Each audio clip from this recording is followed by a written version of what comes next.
What up, sports fans? I'm Paulo Camacho, and this is the Macho Sports Report, where I talk to you about the sports stories that matter to me, hopefully matter to you.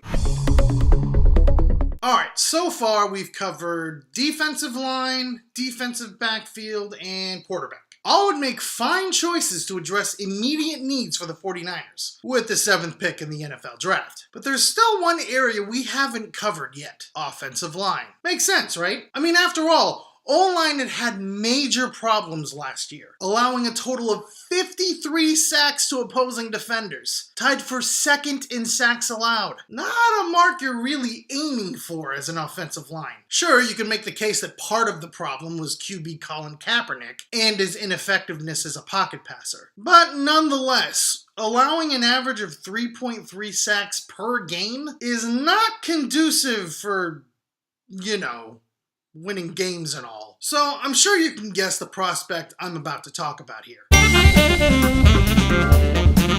Did you think I'd be talking about Laramie Tunsil? Because he's gonna get taken in the top 5.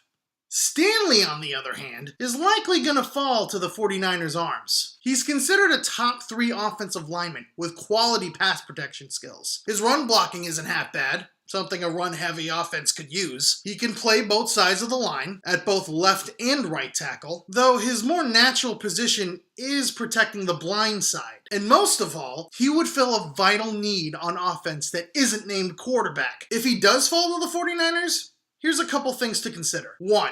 He was considered a top 3 overall pick when he was a junior in 2014. The only reason he didn't bolt for the draft then was his belief in Notre Dame's CFP chances. Now his draft stock is naturally fallen, if only a little bit. The 49ers should thank their lucky stars if he falls to them at 7th overall. And 2, whether or not unretired offensive lineman Anthony Davis decides to return to Santa Clara, the Niners could do well enough for themselves to get an elite talent at O-line. Davis would simply be a bonus if they can incorporate Stanley into the trenches as well. Now, there are concerns about Stanley's core strength, a key part of an effective offensive tackle. Then there's also the idea that they might be reaching if they draft him at 7. But look, I'm a believer of shoring up the lines first, both on offense and defense, in order to be a successful football team. And if they can get the prospect of both Anthony Davis and Ronnie Stanley, especially if Stanley becomes the heir apparent at the left tackle position, you'd have to be satisfied with that, right? Anyway, that's all I got here.